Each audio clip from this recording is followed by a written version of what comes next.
My name is Rezal. I'm from NanoMalaysia.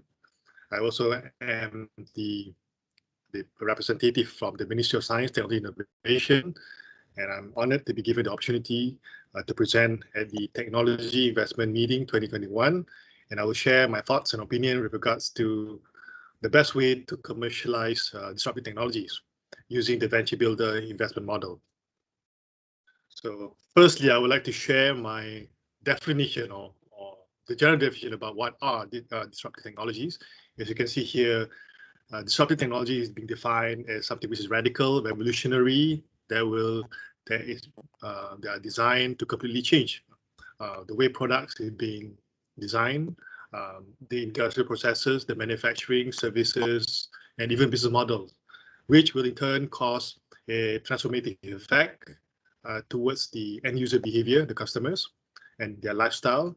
And it will also create the need to establish and develop a totally different ecosystem to facilitate the flow of this disruptive technology from ideation, lab to the market and mass production. So examples here are shown here, how the previous innovation were displaced by disruptive innovation. You can see from camera to mobile phone, the sat navigation system, Google Map, Britannica by Wikipedia, Blockbuster by Netflix, and the traditional taxi by Uber, and in the context of the Grab.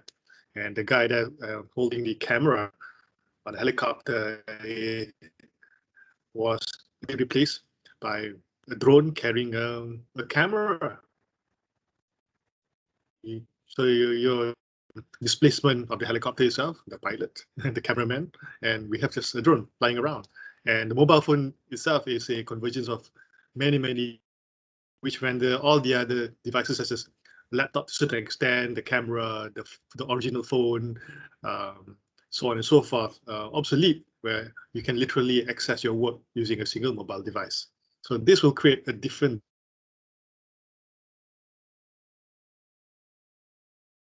So what are the best way to commercialize disruptive technologies? There are a lot of models that have been established. We have incubators, accelerators, and the venture capitalists to create that channel from lab to the market. So incubators is generally a place where a physical place, a program which allows startup and SMEs to literally incubate, for them to grow, nurture themselves, and to give them a bit of a time for them to reach a certain maturity before they hit the market. And generally, incubators do not provide investment. They just provide the conducive environment, the workspace, and to some extent some grant money for them to nurture themselves to a certain maturity. Whereas accelerator has a time frame. It accelerates, it fast track the growth of a company by connecting them to the ecosystem and allow them to pitch to investors, to the media, and some mentoring as well.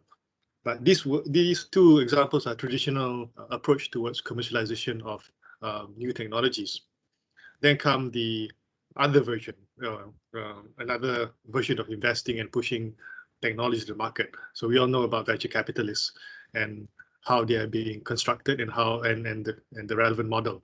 But today's presentation here is to compare and contrast the concept of a venture builder against the traditional investment in disruptive technologies. So the best way to do it is to juxtapose, to put them side by side between the traditional venture capitalist approach and the venture builder investment model. So there are a number of so-called criteria or features that distinguish between what is a VC and what is a VB. So in terms of resources or venture cap provide direct cash investment and take equity in return. Whereas venture builder, they provide resource cash infrastructure. And the initial idea, venture capitalists relies solely on the entrepreneur. The entrepreneur will provide the idea, the development, building the team, crafting out the business model, and the venture capital fund will allow the venture capitalists to take a bit of less equity because they take reduced risk, reduced equity, because they solely rely on the ideas developed by the entrepreneur. And if the startup fails, the whole thing will be dismissed and they just move on. Very nomadic. Whereas a venture builder takes a much more building or developmental role. they provide resource cash infrastructure, even the idea, the technology behind the product are jointly or solely initiated and done by the VB. So the VB has this balanced competency between technology and business. So they are deeply involved. They also develop the business model, the business plan, and they provide the resources such as talent in-house to complement what the entrepreneur already possess. So equity-wise, risk-wise, the venture builder takes more because they're much more involved. And if the startup fails, the venture builder has the knowledge and the market insight to keep the talent and pivot both the business, the resources, and the technology to venture into new opportunities. So it is all not lost if you were to adopt the venture builder model. So these are the clear demarcation, clear differences between how a venture builder operate compared to venture capitalists. But one of the critical, the major critical success factor of venture builder is the venture builder possesses an internal team with the correct subject matter expertise in the technology they are specializing in. So you look at venture builder, they are vertically inclined organization. They know exactly the sector they're trying to develop. They know exactly the ecosystem they're trying to develop, and they will push a product which is deemed disruptive, and they will lay down all the tracks of ideation, prototyping, product development, pilot production, all the way to mass production. And they're involved in developing new intellectual properties in partnership with the startup and small businesses. So the critical success factor here is, in summary, venture builders are also subject matter experts, and it complements the skill sets, the knowledge possessed by the entrepreneur. So a case study, NanoMalaysia. So NanoMalaysia, we adopt the venture builder investment model. So NanoMalaysia itself is a lead agency under the government of Malaysia through the Ministry of Science, Technology, Innovation. We're given the mandate to commercialize nanotechnology, where nanotechnology itself is deemed to be disruptive. So we are being entrusted by the government of Malaysia to focus on building the whole nanotechnology ecosystem, a conducive environment to allow for disruptive innovation, disruptive ideas to be pushed to the market with great effect. And of course, moving towards the fourth industrial revolution, which is the era that we are currently living in. So who we are, what we do, the objects of the company is, in summary, we look at providing that impetus, the new injection for economic growth through nanotechnology commercialization. We build the right ecosystem to ensure that the disruptive technology is pushed to the market with great effect and to elevate Malaysia's competitiveness in the global market for nanotechnology, and of course to create the market and through public awareness. So when you put all this together, it literally forms the venture builder concept. We look at the whole picture, macroeconomic impact, commercialization, building the right ecosystem, and creating the market. And together, the convergence of these three pillars is being used to re-energize the industries in Malaysia so that it's able to go from one level to the next level, to high value chain. So core business covers due diligence, verification, consultancies, aligning R&D towards commercialization. We identify business opportunities, which market to go to, red ocean or blue ocean. We facilitate business investment from both the public and private sectors. And in the same single stroke, while we're developing disruptive technology, it also calls for existing human capital to be reskilled, upskilled, and to be retrained. So there is element of human capital development in every project that we invest. And last but not least, which is also critical, the public awareness. The public needs to be aware of this disruptive technology, so they are readily accept, creating that high level acceptance to allow for new ideas, new product to be pushed with great effect to the market. So a bit of a background about what nanotech is. Nanotechnology is literally manipulation of atoms and molecules at that scale. So nano means dwarf. It means 1 billion of a meter. The nano word comes from Greek, which literally means dwarf. So it's all about manipulation matter at the nanoscale or the atomic scale. So to give some perspective, if you pluck your hair, your single hair, a single strand, if you slice it more than 80,000 times, that's where nanotechnology or nanometer domain lies in. So nanotechnology being the fundamental of all technology, be able to manipulate matters at the nanoscale, it has a very positive and transformative effects in a lot of technologies in the environment. We can literally create new filtration for cleaner water, energy innovation, better batteries, more efficient solar panel, because you literally can manipulate matters at that level. For healthcare, drug delivery system, we are able to transport drugs in a much more precise, targeted manner to where it matters, such as cancer cells, rather than the traditional chemotherapy, where the whole biological system in your bodies are affected. Electronics, you can see miniaturization of devices, smaller and smaller and smaller, which allows much more compact, faster, smaller, more powerful processor, which translate into the bedrock for artificial intelligence, all those algorithms, so on and so forth. And of course, automotive innovation, where you have lighter car parts using nanomaterials, stronger, but lighter material. So you gain that weight to power ratio. And something which is closer to all of us would be improved lifestyle. Imagine you have those tiny nano sensors embedded in the fabric of your cloth. It's able to detect the state of your health. So you're able to communicate directly to the doctors, and they can provide any advice or any kind of the right response for you. So nanotechnology itself is a game changer. It will just transform all known technologies. It is the bedrock of the fourth industrial revolution. And as of now, it presents roughly about $1 trillion worth of market at the global scale. So nanotechnology, NanoMalaysia, Venture Builder. So we took the opportunity to adopt the Venture Builder model by converging our mandate to commercialize nanotechnology, adopting the Venture Builder model, not venture cap, not incubator, not accelerator. So we put together here where NanoMalaysia, the team itself comprises of subject matter expertise. Literally, we look at an idea, we transform it into usable, functional product, provided that we have inputs from the user, from the industry, and getting the innovators from the university, all converging into a single project which we invest in, of which we eventually will hold equity in the business that we are assisting in. So all the ideas are being pulled. So we set aside our internal resources in terms of engineers, business developers, all together to assist the startups and the small businesses that we are facilitating, so that they will be strengthened in terms of their aspiration in pushing new ideas into the market. So together with the startups and the small businesses, partnering with our internal resources, together with the inputs from the university innovators, we develop many models, many projects at once, because we have multiple project managers, and around each of those technologies or product, we create separate companies. So those separate companies will have their own unique business model compatible to the technology that they are trying to commercialize. So Venture Builder in short, much more operational, much more hands-on.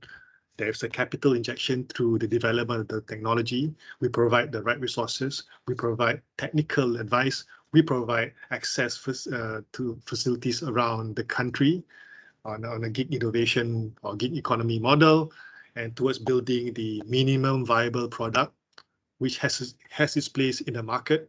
And eventually, once the whole process is being completed, we will conduct a very, very exhaustive marketing campaign towards the product launch. So it's the whole value chain that Venture Builder is involved in partnership with the industry. So the word builder itself, meaning you build together an idea, you build together the business, but fundamentally you build the technology which is transferable or convertible into product usable by the market. Much more involved. So the process here is a summary of what I've said earlier. From ideas, you collect the talents, you create the project teams, you arrive to a prototype, and you develop the product, and you push it to the market.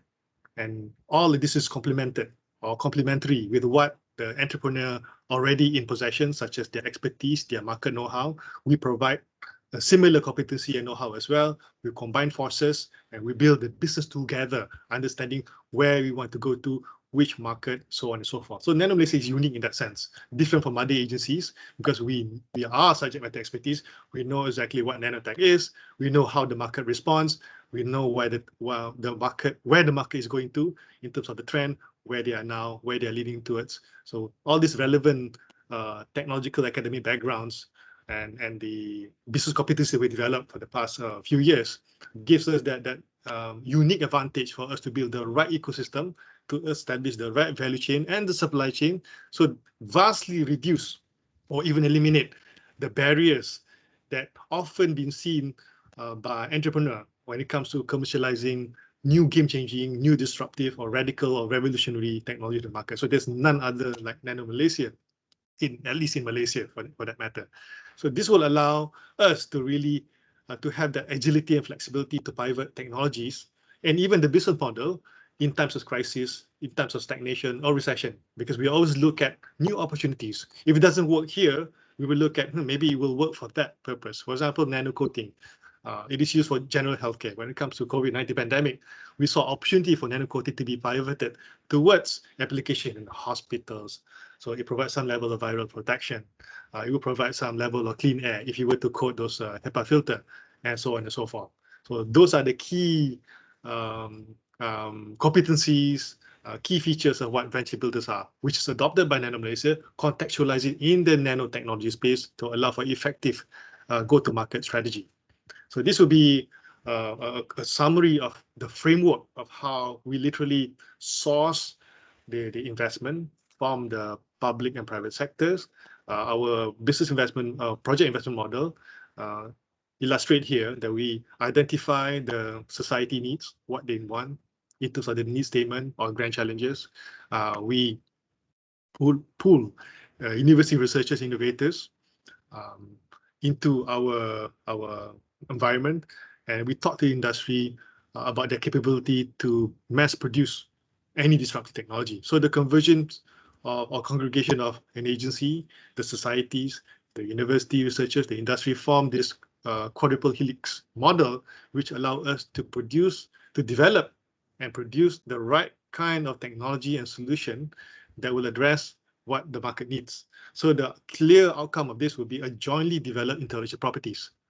Input from NanoMalaysia, input from the society, input from university, input from industry. Since we are the key investor, NanoMalaysia will wholly own the intellectual properties in trust, but eventually the intellectual property will be used to create a new joint ventures or venture itself, hence the term venture builder. The joint venture will be participated by the industry. If the university has a level of appetite, they will also participate to form this unique partnership that will allow for technology licensing, pilot production, mass production of the game-changing or disruptive nanotechnology. So once that has been fully structured and the product will be pushed to the market, and we are able to reap the benefits of our investment. So the ROI comes in the form of the business growth of the venture itself, which translate into new business creation, new entrepreneurship, employment opportunities, and the right nanotechnology product that we have selected will always align towards the sustainable development goal. So we embrace the concept of the triple bottom line: people, planet, profit. So all of this framework, from ideation, participation from the university, the society, and the industry, is backed or supported by our ecosystem. Our ecosystem is across Malaysia. It comprises of the technology parks, the incubators, innovation platform, laboratory, manufacturing facilities, policymakers, all provide the correct conducive environment for us to effectively push something which people haven't seen before to the market. So the whole structure, such as marketing, human capital, infrastructure, the right products, the knowledge, the financial resources are put together in this nice structured way to allow us to leverage on what is already available there, rather than trying to build something of our own, which we call a heavy capex. We employ the gig innovation economy model to reduce the cost of innovation. So we're able to invest in in many products and projects at any given time. So the principle here, we work with others and leverage on existing facilities. So venture builder model is infused with the gig innovation economy model. Hence, we have something which is unique to NanoMalaysia. So an example of our partner would be Technology Park. So Technology Park has the infrastructure, the whole campus. They have an incubation program. They have the facilities and whatnot for testing. So Tech Park Malaysia is a clear example of a player in our ecosystem where we leverage on pre-existing program, pre-existing facilities, pre-existing facility and expertise as well. So we don't do things on our own. We always tap onto the resources available in our ecosystem. So how we build an ecosystem? If you look at nanotechnology itself, nanotechnology itself has potential value, but the real value is when it reaches the market used by the consumer. So nanotechnology has its own unique value chain. It starts with the nanostructured materials or nanomaterials. Then you need to convert the nanostructured materials such as graphene, carbon nanotubes, nanoparticles, so on and so forth. It needs to be able to be manipulated in the real world in a large scale where our physical hands is able to use. So it needs to be converted into what we call nano intermediates such as coatings, fabrics, memory devices, chips, sensors, nanotherapeutics, so on and so forth. So the transition or the transformation between the nanoparticles itself, which has huge value, needs to be converted into nano intermediates so that we can realize the early functionalities of what nanotechnology can offer. But that is not enough. It needs to be converted into an end user product, which we call nano-enabled products such as apparel, clothing, food, plastic container, computers, mobile devices, medical devices, pharmaceuticals. So these form the three fundamental pillars of the nanotechnology value chain. But nanomaterials itself present a unique business opportunity for a company to undertake. So they, for example, company A in the venture domain 1 will focus on producing nanomaterials, synthesizing it. So that is their core business. But they need to sell their nanomaterials to an uptaker. So the next uptaker would be a company that focus on infusing those nanomaterials into a macro material such as paints, fabrics, clothes, electronic devices, so on and so forth. But that's not enough because nano intermediate is just somewhere in the middle. It does not have any end user value. It is still an industrial solution, industrial product.